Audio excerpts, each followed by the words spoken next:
En el mundo del software muchas veces nos pensamos que si un software, un programa con otro se parecen, hay infracción, que puede haber un plagio, que incluso dos empresas se han copiado y que, cuidado, alguna de las dos tiene un problema. Esto es lo que vamos a analizar en este vídeo, en el cual vamos a hablar sobre qué protege la propiedad intelectual de un programa de ordenador, de un software, qué tiene que ver la IA, incluso qué podríamos proteger en una aplicación de inteligencia artificial, que si el código, que si las bases de datos, la interfaz. Vamos a verlo.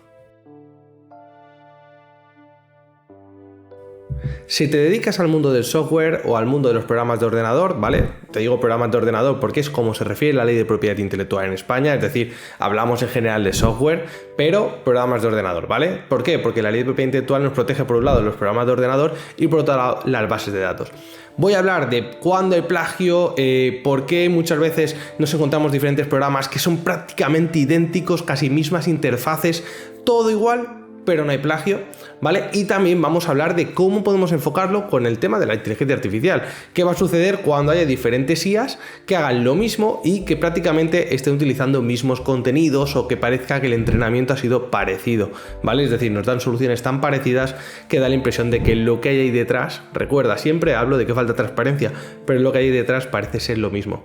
Lo primero de todo, tengo que explicarte que un programa de ordenador, es decir, un software, se protegerá con la ley de propiedad intelectual principalmente. Ya sabemos que hay otros medios, como pueden ser los contratos de escrow, ¿vale? Que puede ser depositar en un tercero de confianza, por ejemplo, un notario, un contrato y una copia del software, ¿vale? Recuerda, en otro momento he hablado con más detalle, así que entras aquí al canal de YouTube y buscas vídeos sobre el tema si te interesa. Luego, igual, en cuanto a registrar propiedad intelectual, sabemos que puedes hacer ese depósito que te va a permitir, pues evidentemente, registrar la copia del programa y por otro lado, atribuir la titularidad a la persona que lo deposita, ¿vale? Recuerda que en otros momentos también hemos hablado que si es una empresa la que ha contratado el desarrollo, pues será la titular de los derechos de explotación, ¿vale?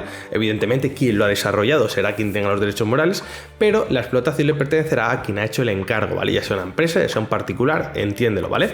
Si no, tira para allá. Y por supuesto, ya que vas a ver vídeos, suscríbete para poder seguir el canal y por supuesto para ayudar a que el canal crezca.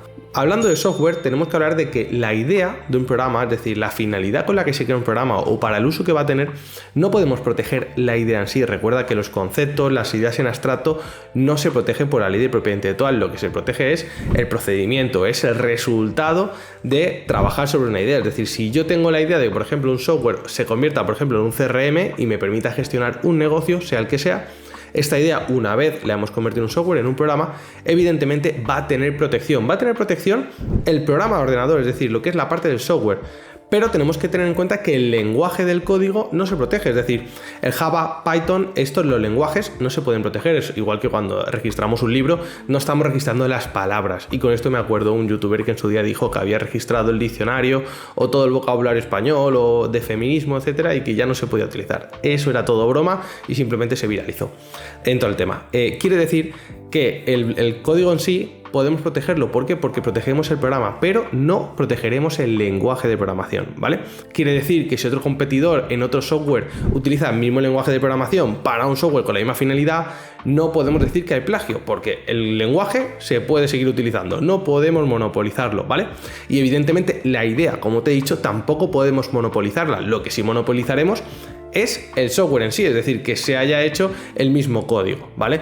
Y evidentemente aquí también tenemos que hablar de que cuando vayamos a intentar una reclamación por plagio, porque haya dos softwares idénticos, tenemos que saber de que si la persona, la empresa, el segundo software, que es muy parecido, ha tenido acceso al código de forma lícita, la ley nos permite basarnos en otros softwares para crear una solución similar o mejorada, ¿vale?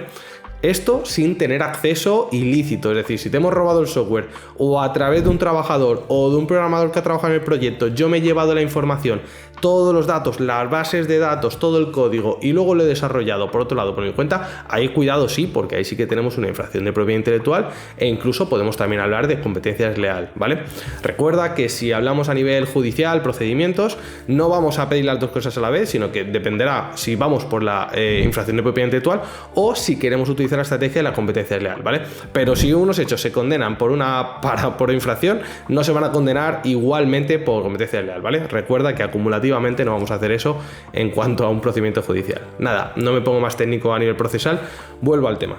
Entonces, Protegeremos por un lado lo que es el software, lo que es el código, y por otro lado lo que es la base de datos. Y aquí me resulta interesante hablar de lo que es la inteligencia artificial, porque por un lado tenemos las bases de datos del training, ¿vale? De todo lo que es el entrenamiento de nuestro sistema de IA generativa, por ejemplo en estos casos, si queremos que nos genere, que nos ayude con las imágenes, pues evidentemente hay unas bases de datos, hay toda una base de conocimiento que hemos ido entrenando. Esto se podría proteger como evidentemente una base de datos, y por otro lado protegeríamos lo que es el código de la IA, ¿vale? Del software. Y fíjate, te estoy hablando de software porque al final una IA no es más que un sistema, ¿vale? Es una inteligencia artificial, por supuesto, es un programa, es un software, tiene su codificación, tiene su entrenamiento, pero se puede proteger tanto por un lado el programa como por otro lado las bases de datos. En España con la ley de propiedad intelectual, en otros países seguramente también nos seguimos yendo a la ley de propiedad intelectual, y si no, pues ya nos tenemos que ir a normas internacionales. Recuerda, en la WIPO, en la Organización Mundial de la Propiedad Intelectual, OMPI, vas a encontrar información, tratados, directivas, etcétera, en relación a propiedad intelectual, propiedad industrial, etcétera. Entonces, resolvemos la pregunta. ¿Hay plagio entre dos softwares que hacen la misma función, dos CRMs idénticos para el mismo sector? No necesariamente. Si hacen lo mismo y han llegado a esta función, a esta solución por caminos distintos, no tenemos un plagio. Ahora, si ha habido trasvase de datos, trabajadores que han dejado un sitio y se han ido a otro, directivos, que muchas veces una empresa ficha trabajadores de otra empresa para traerse el know-how, si se han infringido contratos, colaboraciones, posibles pactos de socios, etcétera, etcétera, ahí sí podemos hablar de plagio o, en su caso, de competencia desleal, ¿vale? Ahí sí que hay una infracción. De lógica vemos que, oye, pues que algo se ha hecho mal.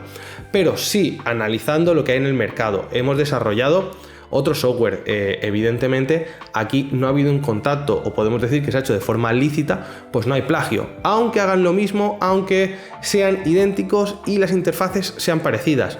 Y esto se ha discutido mucho cuando hablamos de CRMs. ¿Por qué?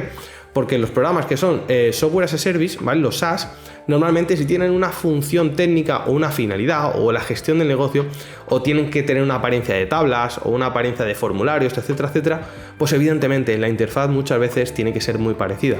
Y aquí aplicamos un poco la lógica que hemos hablado en otros momentos sobre diseños.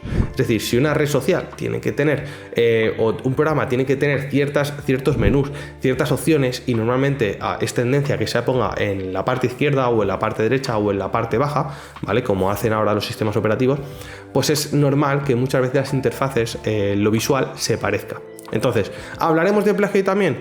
Tendremos que decidir, tendremos que valorar, y aquí ya cada caso es único, tendremos que valorar qué versatilidad o qué margen de maniobra, qué margen de creatividad tiene la empresa, y por supuesto si responde a funciones técnicas, a funciones de agilizar el trabajo, que el usuario lo tenga más cómodo, que sea más intuitivo, que sea, por ejemplo, pues no lo sé, que esté más cerca de ciertas otras herramientas. Pues aquí fíjate, no hablamos de plagio, sino que estamos hablando de que tiene una finalidad como un diseño industrial, que es una apariencia, ¿vale? Pero que también tiene un uso. Entonces, ¿experiencia de usuario por delante de apariencia? Cuidado, porque si la apariencia es lo más importante, ahí sí que podríamos hablar de si ha habido plagio, estética, etcétera. Pero si estamos poniendo por delante lo que es la experiencia de usuario, lo que es lo normal en el mundo del software, cuidado, porque yo por ahí no he visto tampoco mucha jurisprudencia. Es decir, en temas de plagios de software es muy difícil, es muy reciente que las empresas compitan tan fuerte y sobre todo a nivel judicial. Y por supuesto, en un mundo en el que hay mucho open source, es decir, mucho código abierto, muchas bases de programación, que a día de hoy incluso el ChatGPT te ayuda a programar, la verdad es que no hay mucha litigiosidad, y por eso no podemos analizar cientos de casos y tenemos que ir caso por caso, la casuística. Y sobre todo, como muchos de vosotros sabéis, cuando ha habido personas que intervienen, que han tenido algo que ver entre que un programa u otro se parezcan. Entonces, ¿plagio entre las ideas? Difícil, ¿vale? Recuerda, las ideas no se protegen. ¿Plagio entre códigos? Cuidado, si ha habido comunicación, si se ha utilizado el mismo código, podemos hablar de plagio. Si los dos softwares se parecen en su presentación final, en el uso, etcétera, habría que atender a las especificaciones técnicas, ¿vale? Y si solamente se ha utilizado, por ejemplo, que uno ya existía en el mercado y el otro lo que ha hecho es inspirarse, imitar, ¿vale? Pero se ha desarrollado ilícitamente, o se puede demostrar que la empresa, buscando la misma solución, pues ha llegado a la misma conclusión, pues aquí aplicamos muchas reglas de las que tenemos en la propiedad intelectual y en la propiedad industrial, que nos llevan a pensar de que no habrá infracción, de que no habrá plagio, ¿vale? Al final es competencia, es como si dijéramos que los smartphones, pues todos son teléfonos inteligentes, ¿vale? O o todos tienen pues una cámara y que normalmente la suelen tener en la misma posición o que normalmente suelen funcionar de la misma manera los sistemas operativos, etcétera, etcétera. Fíjate, hay cierto margen para maniobrar y muchas veces si buscamos una funcionalidad técnica, una experiencia del usuario, pues ahí ya tenemos que tirar a lo que es la tendencia, a lo que son los usos normales. Espero haberte resuelto dudas sobre el software. Es muy difícil protegerlo, ya te digo, hay diferentes tipos. En otro momento te habla de cuáles son los tipos de protección que se recomienda y cómo se protege o se patenta, porque si hablamos en países como Estados Unidos, un software se patenta. En España se protege con la propiedad intelectual, ¿vale? No tiene patente. Son códigos, es más parecido a una obra literaria, fíjate, porque es código, bases de datos, etcétera, y lo tenemos regulado en la ley de propiedad intelectual. Espero que te resulte interesante, suscríbete al canal si todavía no estás suscrito, dale like para que la plataforma sepa que este vídeo es interesante, compártelo por supuesto, y déjame en los comentarios tu opinión, quiero saber si te ha resultado útil, si tienes dudas, si has trabajado, si tienes casos, si quieres comentar, que sigamos ampliando conocimiento. Yo soy Pablo Maza, abogado especializado en propiedad intelectual y espero haberte ayudado. Nos vemos en el siguiente vídeo.